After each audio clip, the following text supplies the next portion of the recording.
Apa hukum ibadah bila diiringi dengan riya? Syekh Muhammad bin Shalih Al-Utsaimin menjawab, di dalam kitab Majmu' Fatawa, dapat dikatakan bahwa, pengiringan riya dalam ibadah itu ada 3 bentuk.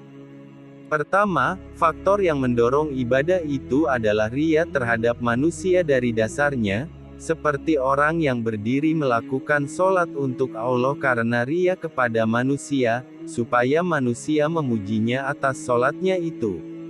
Hal ini membatalkan ibadah tersebut.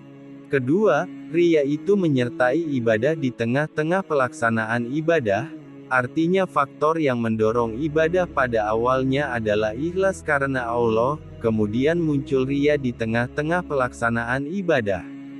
Ibadah ini tidak akan lepas dari 2 keadaan. Keadaan pertama, awal ibadah dan akhir ibadah tidak terkait, jadi yang awal ibadah itu benar atau sah, dan akhir dari ibadah itu batal. Contoh hal itu adalah, seseorang mempunyai 100 rial yang ingin disodakohkan, lalu dia mensodakohkan 50 rial dengan sodakoh yang ikhlas. Kemudian muncul riya pada sodakoh yang 50 rial kedua.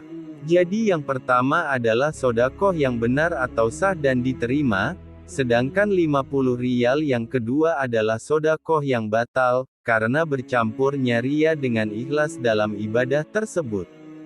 Keadaan kedua, antara awal ibadah dengan akhir saling terkait, maka manusia pada waktu itu tidak lepas dari 2 hal. Pertama, sesungguhnya Allah memaafkan dari umatku sesuatu yang terdetik dalam jiwanya selama tidak ia kerjakan atau ia bicarakan.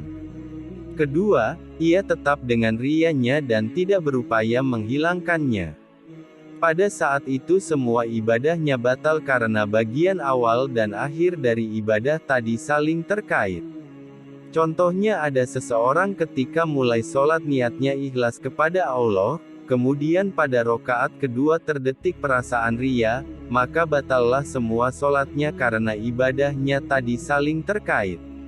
Dan tidak termasuk riya seseorang gembira dengan perbuatan ketaatannya. Karena hal itu bukti keimanannya.